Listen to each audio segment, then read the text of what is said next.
اعوذ باللہ من الشیطان الرجیم، بسم اللہ الرحمن الرحیم۔ غسل کا طریقہ: جب غسل کا ارادہ کرے تو پہلے استنجا کرے، اور اگر کسی جگہ ظاہری ناپاکی لگی ہو تو اس کو دھو لے، پھر وضو کرے جیسے نماز کے لیے وضو کرتے ہیں۔ اگر پختہ جگہ یا تخت پتھر پر غسل کر رہا ہو تو پاؤں بھی ابھی دھو لے، اور اگر کچی جگہ میں غسل کر رہا ہو تو پورا غسل کر کے آخر میں پاؤں دھوئے۔ غسل کے وضو میں کلی کرتے ہوئے خوب خیال کر کے خلق تک پانی لے جائے اور منہ بھر کر کلی کرے۔ اگر روزہ نہ ہو تو غرارہ بھی کرے، اور ناک میں جہاں تک نرم جگہ ہے وہاں تک سانس کے ساتھ پانی لے جائے۔ وضو کے بعد تھوڑا سا پانی لے کر سارے بدن کو مل لے۔ اس کے بعد 3 بار سر پر پانی ڈالے، پھر 3 بار دائیں کاندھے پر، پھر 3 بار بائیں کاندھے پر پانی ڈالے، اور ہر جگہ خیال کر کے پانی پہنچائے۔ بال برابر بھی جگہ سوکھی رہ جائے گی تو غسل نہ ہوگا۔ اگر غسل کے بعد معلوم ہو کہ فلانا جگہ سوکھی رہ گئی ہے تو خاص اسی جگہ کو دھو لے، پھر سے پورا غسل دہرانے کی ضرورت نہیں۔ فرائض غسل کہ غسل میں کتنے فرائض ہیں؟ فرائض غسل 3 ہے۔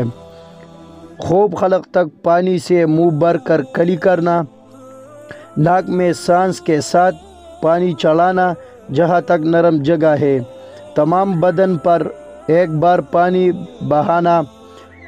غسل کی سنت ہے کہ غسل میں کتنا سنت ہے؟ غسل کی سنت یہ ہے: غسل کی نیت کرنا، اولاً ظاہری ناپاکی دور کرنا اور استنجا کرنا، پھر وضو کرنا، بدن کو ملانا، سارے بدن پر 3 بار پانی بہانا۔ مکروہات غسل کہ غسل میں کتنے مکروہات ہیں؟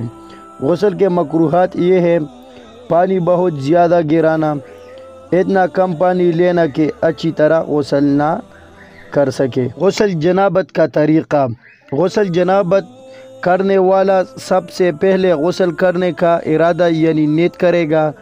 امام المؤمنین میمونہ رضی اللہ تعالیٰ عنہ بیان کرتی ہے کہ رسول اللہ صلی اللہ علیہ وآلہ وسلم نے غسل کا ارادہ فرمایا تو سب سے پہلے دونوں ہاتھ دھوئے، پھر شرمگاہ کو دھویا، پھر بایاں ہاتھ جس سے شرمگاہ کو دھویا تھا زمین پر رگڑا، پھر اس کو دھویا، پھر کلی اور ناک میں پانی ڈالا، پھر چہرہ دھویا، پھر کانوں تک ہاتھ دھوئے، پھر سر پر پانی ڈالا اور بالوں کی جڑوں تک پانی پہنچایا۔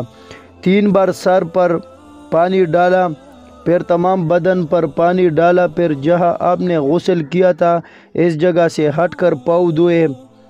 حافظ ابن حجر رحمۃ اللہ علیہ فرماتے ہیں کسی حدیث میں غسل جنابت کا وضو کرتے وقت سر کے مسح کا ذکر نہیں ہے۔ عبداللہ بن عمر رضی اللہ تعالیٰ عنہ رسول اللہ صلی اللہ علیہ وآلہ وسلم کے غسل جنابت میں وضو کا ذکر کرتے ہوئے فرماتے ہیں کہ آپ نے سر کا مسح نہیں کیا بلکہ اس پر پانی ڈالا۔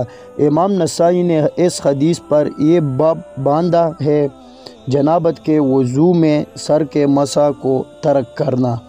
اللہ ہم سب کو اس پر توفیق فرما دے۔ اور میں ایک چھوٹی سی ریکویسٹ کرتا ہوں کہ ابھی تک آپ لوگوں نے ہمارے چینل کو سبسکرائب نہیں کیا تو برائے مہربانی چینل کو سبسکرائب کریں، اور آگے اپنے دوستوں کے ساتھ بھی شیئر کریں کیونکہ یہ صدقہ جاریہ ہے۔